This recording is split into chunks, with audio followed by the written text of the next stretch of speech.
Մինսկի խմբի գործունեության ավարտը կենսական քայլ է, որն աջակցում է խաղաղության գործընթացին Հարավային Կովկասում, հայտարարել է ԵԱՀԿ գործող նախագահ Էլինա Վալտոնենը ԵԱՀԿ նախարարական 32-րդ նիստի ժամանակ։ Նա հավելել է, որ Հայաստանի եւ Ադրբեջանի միջև խաղաղության գործընթացում դրական առաջընթաց է արձանագրում, իսկ Մինսկի խմբի եւ դրա հետ կապված կառույցների լուծարման որոշումն աջակցում է այդ գործընթացին։ Այն նաեւ նպաստում է ԵԱՀԿ բյուջեի հաստատման հիմնական խոչընդոտի վերացմանը, ասել է Վալտոնենը։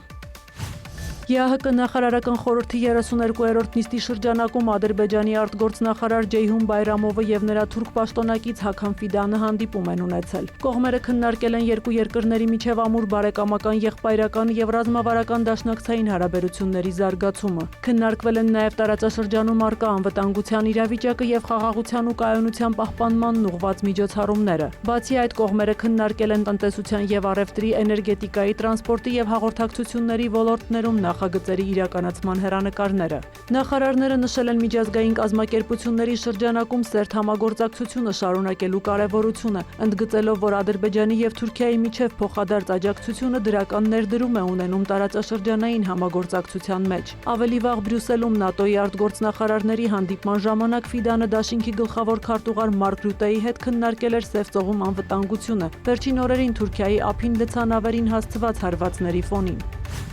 Իսրայելն ավիահարված է հասցրել Խան Յունիս քաղաքում գտնվող փախստականների ճամբարին, որի հետևանքով 5 մարդ է զոհվել, այդ թվում 2 երեխա։ Ըստ Իսրայելի բանակի թիրախավորվել է Համասի զինյալներից մեկը։ Հարվածը հասցվել է ի պատասխան ավելի վաղ Ռաֆահում տեղի ունեցած հարձակման, որի հետևանքով վիրավորվել էր իսրայելցի 5 զինծառայող։ Շարժումը հարձակումը որակել է հրադադարի խախտում եւ միջնորդ պետություններին կոչ է արել զսպել Իսրայելին։ Իր հերթին վարչապետ Բենյամին Նեթանյահուն հայտարարել է, որ Համասը չի կարող մնալ Գազայում եւ նրա հեռացումը կլինի կամ միջազգային ուժերի միջոցով կամ դժվար ճանապարհով։ Ըստ Գազայի հատվածի առողջապահական իշխանությունների հոկտեմբերի 10-ին Իսրայելի եւ Համասի միջև հրադադարի հաստատումից ի վեր իսրայելական հարվածներից ավելի քան 350 պաղեստինցի է զոհվել։ Կողմերը հրադադարի խախտման համար մեղադրում են իրար։ Միացյալ Նահանգների ղեկավարը դրական է գնահատել Մոսկվայում իր բանագնացների հանդիպումը նախագահ Վլադիմիր Պուտինի հետ։ Դոնալդ Թրամփի խոսքով ԱՄՆ ներկայացուցիչներ Սթիվ Ուիթքոֆը եւ Ջարեդ Քուշները տպավորություն են ստացել, որ Պուտինը ցանկանում է ավարտել Ուկրաինայի հետ պատերազմը։ Թրամփի կարծիքով ՌԴ նախագահը կցանկանար վերադառնալ բնականոն կյանքի եւ առևտուր անել Միացյալ Նահանգների հետ հազարավոր կյանքեր կորցնելու փոխարեն։ Այդուհանդերձ Թրամփը թերահավատություն է հայտնել, թե այդ հանդիպումն արդյունքներ կտա։ Չեմ կարող ասել ինչի կհանգեցնի այդ հանդիպումը, որովհետև տանգոյի համար երկուսն են հարկավոր, նշել է նա։ Միևնույն ժամանակ Ուիթքոֆը եւ Քուշները Մայամիում կհանդիպեն Ուկրաինայի ազգային անվտանգության եւ պաշտպանության խորհրդի ղեկավար Ռուստեմ Ումերովի հետ խաղաղության շուրջ հետագա քննարկումների համար։ Դեկտեմբերի 2-ին Կրեմլում կայացած հանդիպումից հետո Ռուսաստանի նախագահի օգնական Յուրի Ուշակովը հայտարարել էր, որ դեռևս չկան փոխզիջումային տարբերակներ։ Որոշ հարցեր Մոսկվայի համար ընդունելի են եղել, որոշ հարցեր քննադատության են արժանացել։ Ամերիկյան ծրագրում անընդունելի կետեր կան նաեւ Կիևի համար, մասնավորապես տարածքային զիջումների, ուկրաինական բանակի թվաքանակի կրճատման եւ ՆԱՏՕ-ին անդամակցության հեռանկարի հետ կապված։